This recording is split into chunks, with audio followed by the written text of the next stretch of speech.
1 minute in Unity, Entity Query Refactor.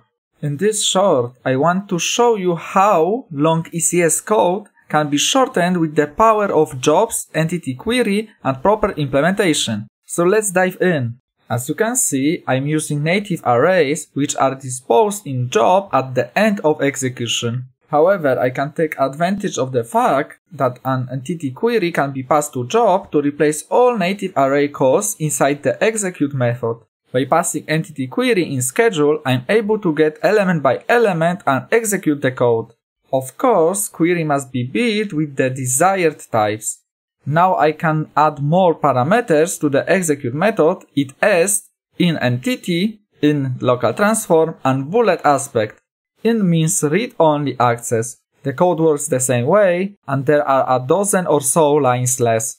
Feel free to subscribe and see you soon in the next videos.